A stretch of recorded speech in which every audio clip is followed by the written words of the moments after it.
ये व्यर्थ के बकवाद करने वाले लोगों से मत मिलो, व्यर्थ के बकवाद करने वाले लोगों की तरफ मत देखो, ये क्या कह रहे हैं, क्या बोल रहे हैं। और तुम भी व्यर्थ का बकवाद मत करो। अपने समय को कीमती मान करके निरंतर प्रिया प्रीतम का नाम जप करो, उनके गुण लीला गाओ, उनकी सेवा में रहो। कभी प्रपंच की बातें, कभी प्रतिष्ठा का चिंतन, कभी नाना प्रकार के मान सम्मान का चिंतन, ये घुसने ना पावे हृदय में। बहुत सावधान रहना चाहिए साधक को। ऐसी बातें देखो मत, ऐसी बातें सुनो मत जिससे तुम्हारा हृदय उद्विग्न होकर प्रभु का चिंतन छोड़ दे। बंद करो अभी। अन्य लोगों के संग का त्याग कर दो, जो भगवत विमुख वार्ता करते हैं, संत निंदा करते हैं, दूसरों की निंदा करते हैं। कुछ हाथ नहीं लगता, ये लोग दुर्गति को प्राप्त होने वाले हैं।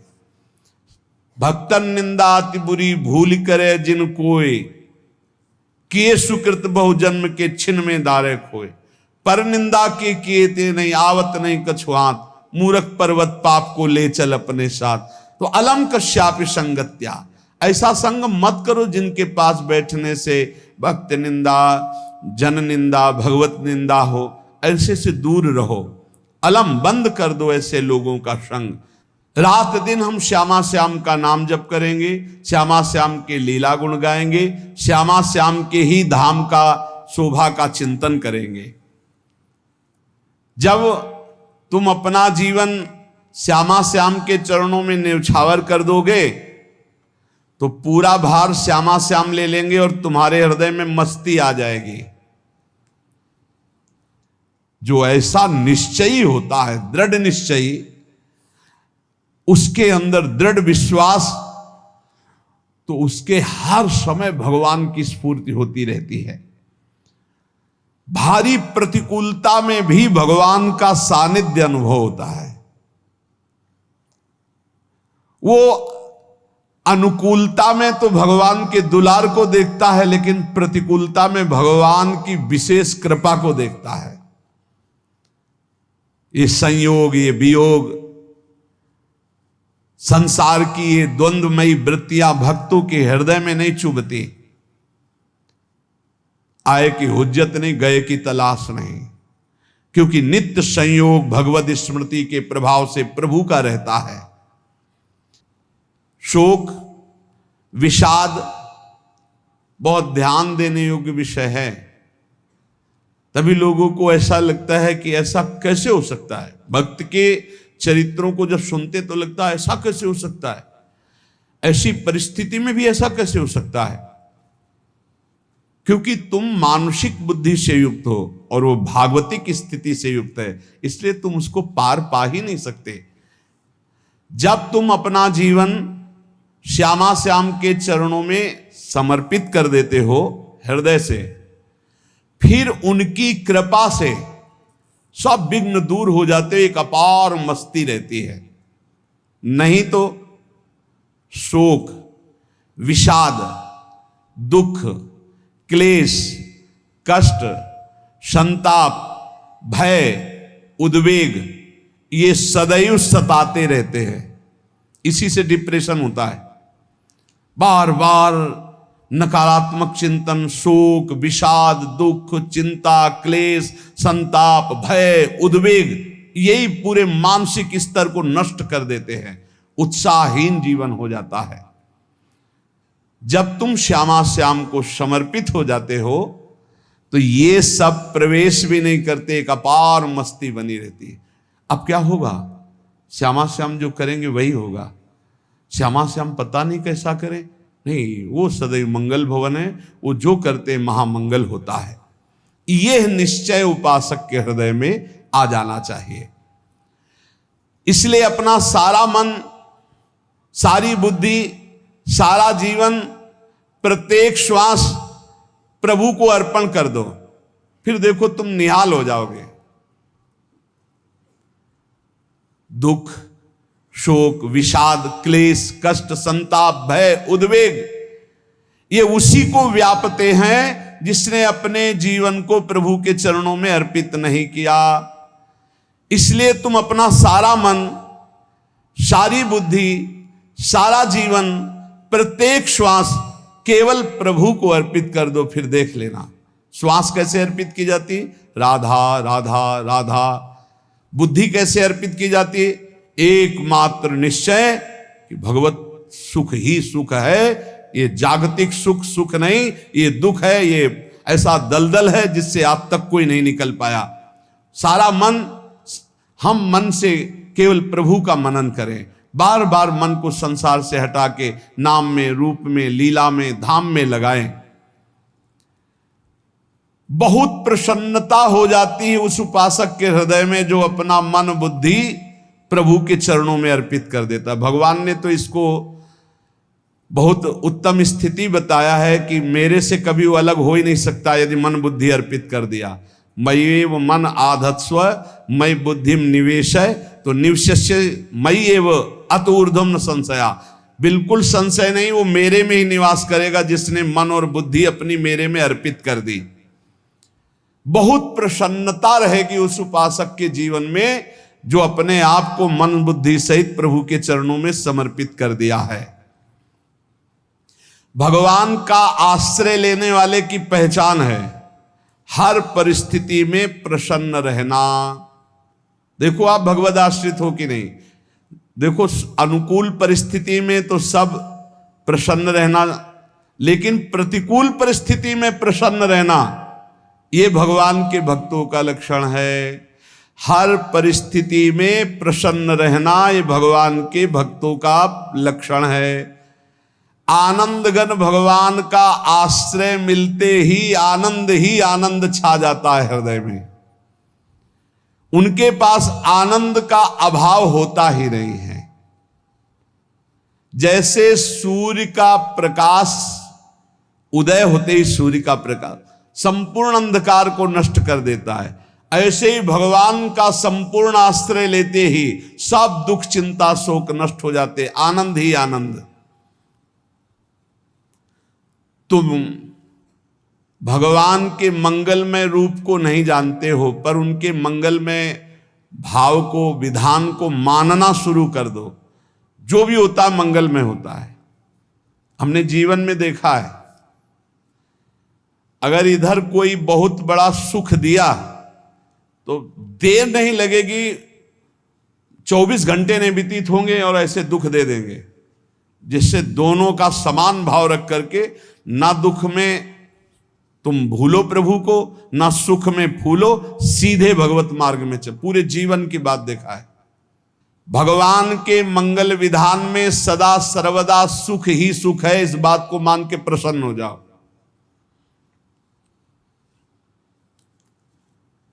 जब भगवान का भजन करने वाले की तन्मयता बढ़ती है भजन में, तो द्वेषी जन अपने आप तैयार हो जाते हैं। भक्त कभी किसी से द्वेष नहीं करता, अपने आप वो द्रोह करने लगते। तो नरसिंह मेहता जी से बहुत गांव के कई लोग थे जो जलते थे, ऐसे जलते थे कि अब क्या करें, कैसे मिटा दे नरसिंह मेहता जी को। अब उपाय तो मिल नहीं रहा था। तो एक दिन संतों की मंडली आई और उन्होंने कहा कि हम रास्ते में कोई चोर आदि धन ना ले ले, इसलिए यहां से किसी की हुंडी चलती है क्या द्वारिका में? पहले ऐसा था। बोले हाँ हमारे यहां बहुत बड़े सेठ हैं नरसिंह मेहता जी, पर आप कहोगे वो मना कर देंगे। कई बार कहोगे, अगर वो स्वीकार कर ले तो वहां। और उनका लक्ष्य था कि नरसिंह मेहता जी की तो खाने की भी सुविधा नहीं थी, हुंडी कहाँ की बात आई। उनका था कि जब वो ना कहेंगे तो संतजन नाराज हो जाएंगे, अगर हाँ कह दिया तो वहां हुंडी चुकेगी नहीं, तो संतजन अपने आप इनको शाप दे देंगे, अपराध बन जाएगा, ये नष्ट हो जाएंगे। संतों को भेजा नरसिंह मेहता जी ने, सबकी दंडवत की, चरण पखाड़े। तो उनका ये इतना रुपया है, द्वारिका में साधु सेवा हम करेंगे, वहां तुम्हारी हुंडी चलती है, तो आप अरे उनका आप कहाँ भूल रहे हो, यहाँ खाने की भी व्यवस्था। बोले हमें सब पहले से बता दिया गया कि आप मना करोगे, बार बार मना मत करो, हमें पता है।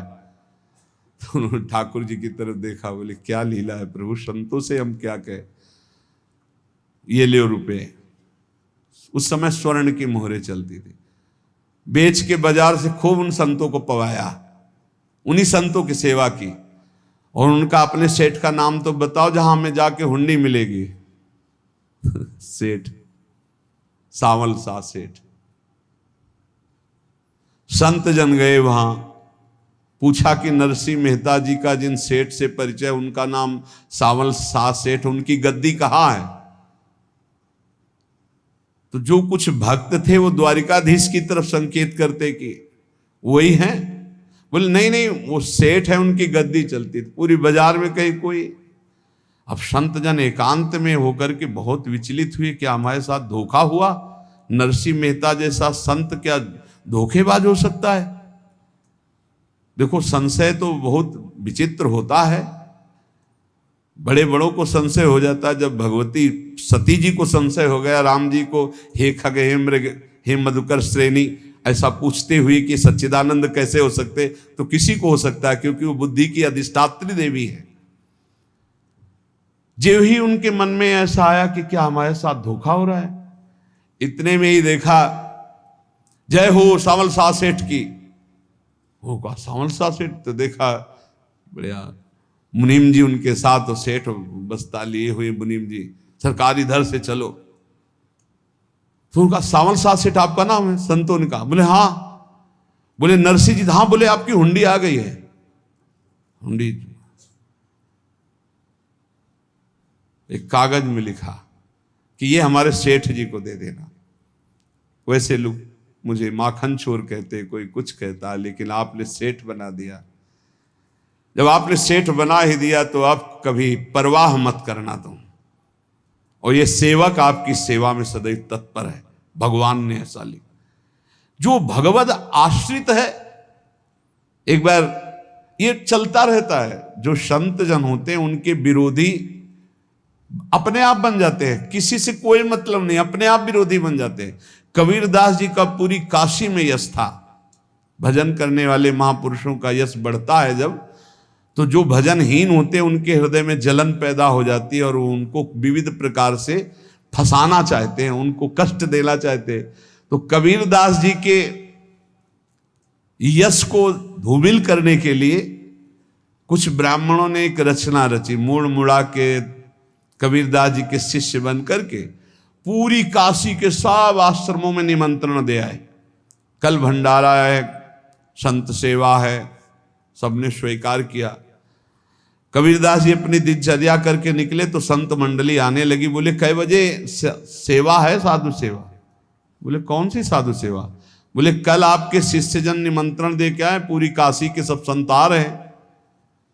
कबीरदास जी ने कहा यहाँ तो एक की भी व्यवस्था नहीं, पूरी काशी के संत आ रहे।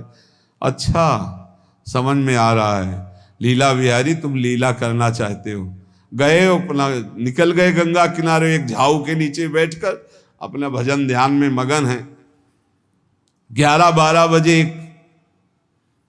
तो उन्होंने देखा संतों की मंडली, अब काशी तो बहुत। कबीरदास जी ने देखा कि आश्रम की, तो बोले पता नहीं क्या होगा, चलो चलते हैं। तो ऐसे गमछा वस्त्र करके ऐसे डालकर मुंह ढक करके, वहां बड़ी बड़ी पंगत लगी थी। कबीरदास जी सबको पाओ जी पाओ। कबीरदास जी के रूप में स्वयं भगवान पाओ जी। कबीरदास जी ने कहा अच्छा, जब स्वामी परस रहे तो हम भी बैठ के पा ले। तो जब उसी पंगत में बैठ गए अपना कपड़ा ढक करके, और जब मोहरे की दक्षिणा दे रहे थे सब लोग कि वाह कबीरदास जी ने आज तो साधु से। सबको जब कबीरदास जी के सामने आए तो ऐसे मुंह ढके, बोले देखो जो मेरा होता है उसे मुंह छुपाना नहीं पड़ता, मुंह ढकला नहीं पड़ता। लो दक्षिणा, तुम भी दक्षिणा ले। कबीरदास जी को कबीरदास जी दक्षिणा दे रहे, और वो कबीरदास जी है भगवान, और ये पाले वाले कबीरदास जी है भगवान के जन। कभी भगवान अपने, अरे जमाने जोर लगा ले, कितना जोर लगाएगा, भक्त और भगवान का झंडा कभी न झुकने पाएगा। बिल्कुल चिंता, शोक, भय, उद्वेग रहित जीवन भगवद आश्रित। तुम भगवान के मंगल विधान में सदा सर्वदा प्रसन्न रहो। अब ये विचार कर लो कि भगवान जो करेंगे तुम्हारा मंगल करेंगे। अब थोड़ा ऐसा बीच में लगता है कि अमंगल हो रहा है क्या, लेकिन पक्का समझो बहुत बड़ा मंगल उनका विधान होता है। बहुत ही उत्तम मंगल होता है भगवान के शरणागत का। भगवान हमारे विचारों वाले नहीं हैं, हमारे विचार प्राकृतिक है, भगवान के विचार चिदानंदमय हैं। वो अपने विचार से हमारा मंगल करते हो, हम अपने विचार से मंगल चाहते हैं। भगवान के विचार से मंगल ही हमारा होगा, इसलिए कभी हमको चिंता शोक भय नहीं करना चाहिए। भगवान की ओर से कभी तुम्हारे लिए ऐसा विधान नहीं होगा कि तुम दुखी हो जाओ, बस तुम्हारी सोच हो सकती है, उसका परिणाम बहुत मंगल होगा। जगत की ओर से निराश हो जाओ, किसी से आशा मत रखो, फिर आप देखो आपका जीवन कैसा आनंदमय व्यतीत होता है। ये जो जगत की आशा है यही दुख प्रदान करती, सच्ची जगत की आशा ही दुख प्रदान करती है। अगर जगत से कोई संबंध न रखा जाए और भगवत भाव में रहकर तो बहुत अच्छा जीवन चलेगा। अपने कर्तव्य का पालन करो, परिवार को भगवत स्वरूप मानकर पोषण करो, किसी से कोई संबंध मत रखो, कोई आशा मत रखो, यही अध्यात्म सिखाता है। अपने आप भगवत स्वरूप, सबका व्यवहार मंगलमय और आपका जीवन मंगलमय। अपने घर में ऐसे रहो जैसे किसी अतिथि के घर में रह जाता है, चलना है यहां से जाना है। कौन रहता है अपने घर में अतिथि की भांति? भगवान का भक्त। जाना है यहां से, अपनी प्रिया प्रीतम के पास जाना। ये हमारा घर नहीं है, यहां तो हम समय व्यतीत कर रहे हैं, अपनी आयु व्यतीत कर रहे हैं भगवत आराधना करते हुए। हमें जाना है प्रिया प्रीतम के पास। वास्तविक घर भगवान का धाम है हमारा, वास्तविक घर वाले प्रभु हैं हमारे, जो नित्य सच्चिदानंद भगवान के चरणों में अपने चित्त को समर्पित करता रहता है। उसको यह अनुभव होने लगता है कि बड़ी कृपा है हमारे ऊपर, भगवान की बड़ी कृपा है हमारे ऊपर। सर्वसमर्थ परम सुहृद भगवान ऐसे भक्त के ऊपर हर समय वरद हस्त रखे रहते हैं। ये केवल प्रवचन नहीं, सच्ची बात मानिए। ऐसे भगवान का वरद हस्त हर समय रहता है। जब भगवान की छत्र छाया में भक्त अपने को देखता है तो आसपास घोर विपत्तियों का भी समुदाय हो तो भी वो आनंद में मगन रहता है। हर हालत में आनंदित रहना ये भक्त का स्वभाव है। भगवान ऐसे भक्तों को प्यार करते हैं जैसे कछुआ अपने अंडे को बाहर रख आवे और रात दिन उसका चिंतन करे। जब भक्त भगवान को समर्पित होता है तो भगवान रात दिन उसकी ऐसे चिंतन सुरक्षा करते हैं। अभय, ये दैवी संपदा का पहला गुण है। ये भगवान के शरणागत पर जागृत हो जाता है, वो भयभीत नहीं होता, किसी भी उससे भयभीत नहीं होता। यही डरप हरिवंश हित, जिनो भ्रमय गुण सलिल पर। इस डर से डरते रहना चाहिए कहीं गुण रूपी पानी में फिसल न जाए, नहीं तो गलती हो सकती है। साधक सावधान रहे। ये अभय दैवी संपदा का सबसे बड़ा गुण है। जो भयहारी भगवान की शरण में आ जाता है तो उसके अंदर ये अभय प्रकट हो जाता है।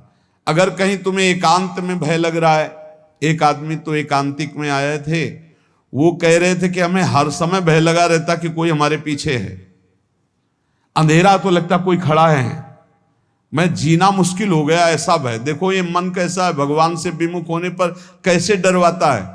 वो कह रहे हैं हर समय मुझे डर लगा रहता है, कोई सामने खड़ा है, कोई पीछे खड़ा है, ऐसा भय लगने लगता है।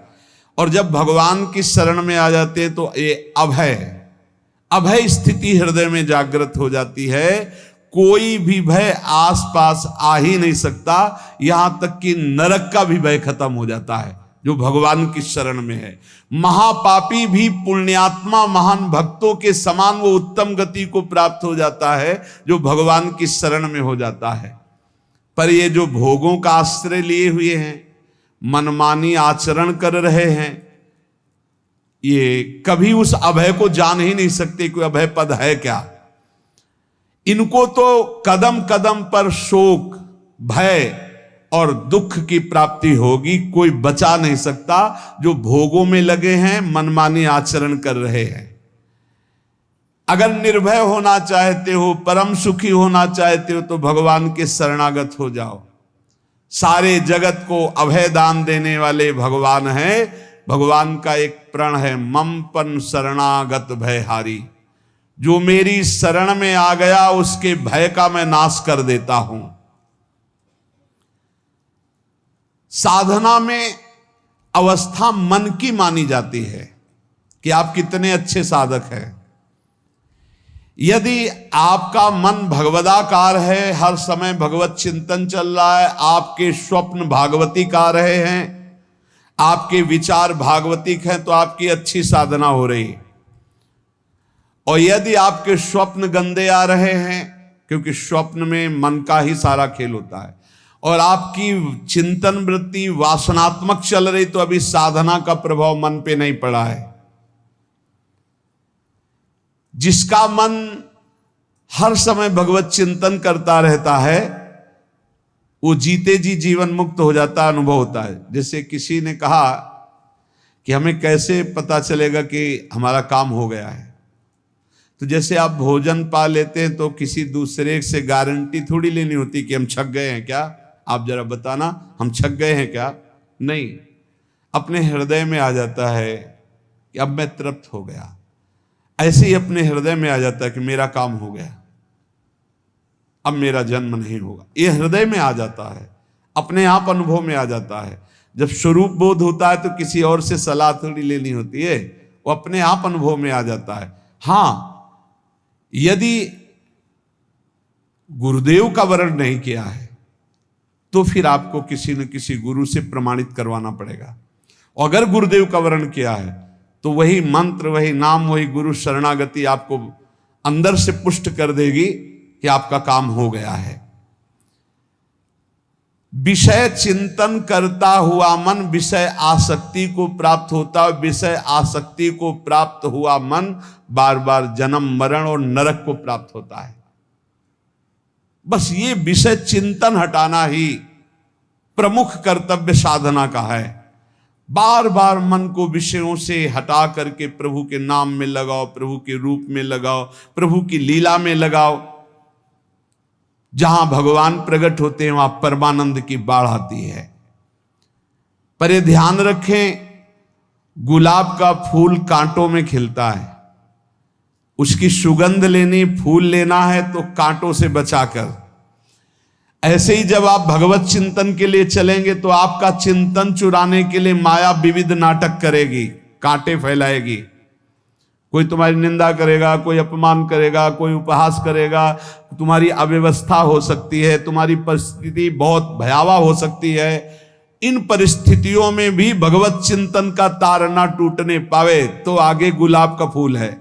जैसे कांटे से बचाकर गुलाब का फूल लेते हैं और भगवद अर्पित करके सौरभ का सुख लेते हैं, ऐसे ही भगवान के प्रेमानंद का अनुभव करने के लिए संसार के कांटों से बचना होगा।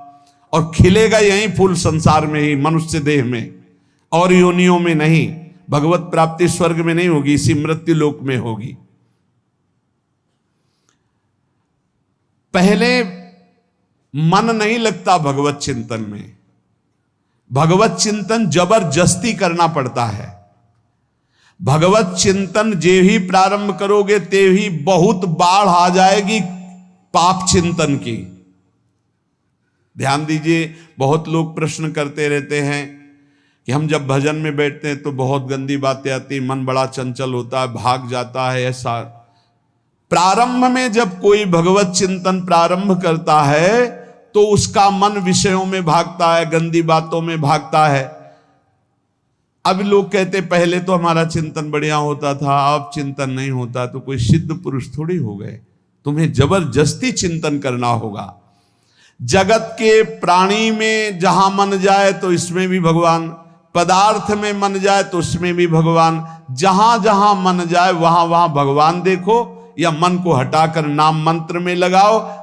ऐसे भगवत स्मृति जागृत की जाती है, बार बार प्रयास करना होता है। कई लोग ये प्रश्न करते हैं कि हमसे बड़े पाप हो गए तो क्या हमें भगवान की प्राप्ति हो जाएगी?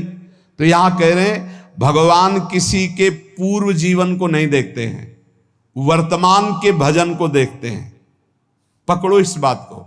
अगर वर्तमान में आज आप सुधर गए हो, नाम जप कर रहे हो, तो आप भक्त हो। ये गीता जी में भगवान ने कहा, अपिचेत सुदुराचारो भजते माम अनन्य भाग साधुरेव समंतव्या सम्यक व्यवसिता। ऐसा बहुत दुराचारी पहले रहा है, बाद में उसके मन में आ गया कि भगवान के सिवा हमारा कोई कल्याण करने वाला नहीं, हमारा कोई नहीं। तो भगवान कहते हैं मैं उसे साधु ही मानता हूं, उसे साधु बना देता हूं। भगवान किसी के पूर्व जीवन को नहीं देखते। बहुत बढ़िया बात है। कल तक हम क्या करते रहे भगवान नहीं देखते, आज क्या कर रहे हो ये देखते हैं। यदि आज आप भजन में लग गए हो, अच्छे आचरण कर रहे हो, तो आपको भगवत प्राप्ति हो जाएगी। भगवान ये नहीं देखते कि पूर्व में पुण्यात्मा रहा है कि पापात्मा रहा है। भगवान वर्तमान में देखते कि मेरा भजन कर रहा है, बस इसी से कल्याण कर देते हैं। पकड़ो इस बात को, तो कभी प्रश्न नहीं उठेगा कि क्या हमको भी भगवत प्राप्ति हो सकती है क्या। हमारा मन यदि श्री भगवान को चाहने लगे तो श्री भगवान हमारे मन में ही आकर बस जाएंगे। भगवान की रूप माधुरी में मन डूबने लगेगा। यथार्थ सत्य, जो भगवान से थोड़ा भी प्यार करने लगे हैं, उनके हृदय में भगवान की उनकी भावना के अनुसार झलक आने लगी है। हृदय में प्रभु के आते ही अनंत जन्मों के संस्कारों का नाश हो जाता है। इसलिए तुम अपने पहले वाले घृणित जीवन को याद भी मत करो और उसको सोचकर जरा निराश भी मत हो। अमावस्या में घोर अंधकार रहता है, पर प्रातः काल में अंधकार नष्ट हो जाता है। ऐसे ही नाम का उच्चारण करते ही तुम्हारे जितने पाप अंधकार हो सब नष्ट हो जाएंगे। तुम चाहो कि एक क्षण भी प्रभु को ना भूलो। अब वर्तमान में ऐसी स्थिति बनाओ।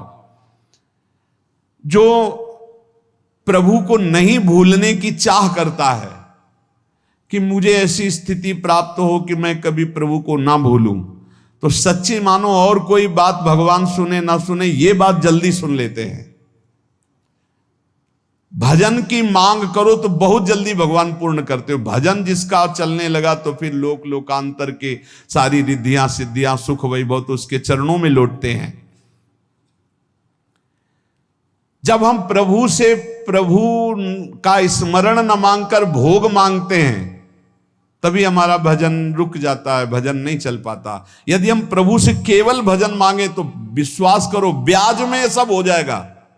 मूल भजन तो आपका बचेगा ही, ब्याज में लोक लोकांतर के भोग आपके चरणों में लुटते घूमेंगे। आप भजन करके तो देखो। अरे घिघियाने की जरूरत नहीं, किसी से मांगने की जरूरत नहीं, भजन करके देखो, सब ठीक हो जाएगा, सब अपने आप बन जाएगा। हम बहुत बड़ी भूल कर देते हैं कि थोड़ा भजन करके प्रभु से कुछ सांसारिक वस्तुएं, स्थितियां, परिस्थितियां बदलने की मांग कर लेते हैं, जिससे भजन छूट जाता है। प्रभु की स्मृति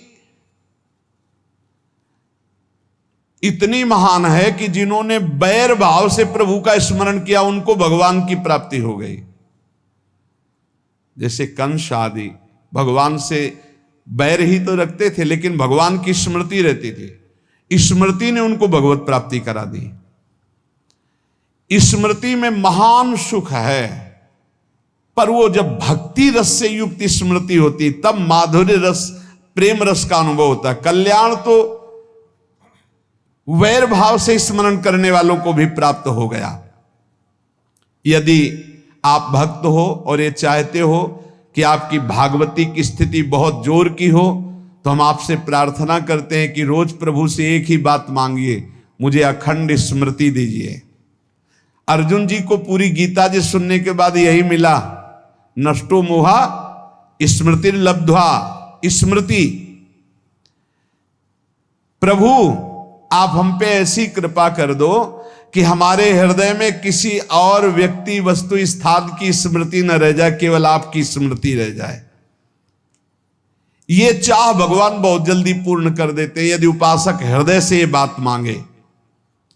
भगवान की कृपा से ही ऐसा हो सकता है कि अखंड स्मृति ये कर्म फल से नहीं मिलती है। प्रभु के प्रति निर्भर होकर जो दैन्यता पूर्वक प्रभु से मांगता है और हर समय अभ्यास करता रहता है भगवत स्मरण का, उसको ये स्मृति मिलती है। और स्मृति मिल गई तो इससे बड़ी कोई स्थिति नहीं, हर समय भगवान का स्मरण। प्रभु से मन प्रतिपल नया नया स्वाद लेकर के आसक्त होता रहता है, नवम नवम। प्रभु कभी बासी नहीं होते। जैसे किसी व्यक्ति को देखो तो देखते देखते मन हट जाएगा कि देख लिया, बहुत सुंदर है, ठीक है, लेकिन वो एक दिन मन हट जाएगा। और प्रभु की सुंदरता नवम नवम है, प्रभु के नाम का स्वाद नवम नवम है, प्रभु की लीला का स्वाद नवम नवम है, प्रभु के धाम की शोभा नवम नवम है। जैसे आचार्य महाप्रभु हरिवंश चंद्र जी कहते, नयो नेह नवरंग नयो रस नवल श्याम वृषभानु किशोरी, नव पीतांबर नवल चूनरी, नई नई बूंदन भींजत गोरी, नव वृंदावन हरित मनोहर, नव चातक बोलत मोर मोरी, नव मुरली जो मल्हार नई गति, सब कुछ नया। तो नवम नवम प्रभु प्रतिपल नवम नवम प्रभु का रूप, प्रियाजू का नवम नवम, अबहीं और अबहीं और अबहीं और है। तो कहते हैं जब मन निरंतर स्मृति में डूबता है तो जब प्रभु की रूप माधुरी प्रकाशित होती तो ऐसी नवम नवम कि कभी ये नहीं होता कि रूप बासी हो गया। ये वही रूप है जो हमने अभी देखा था, नवम नवम। इसलिए आनंद की उफान आती रहती है उपासक के हृदय में। ऐसी प्रियता, ऐसा आनंद बिना भजन के नहीं अनुभव में आएगा। इसलिए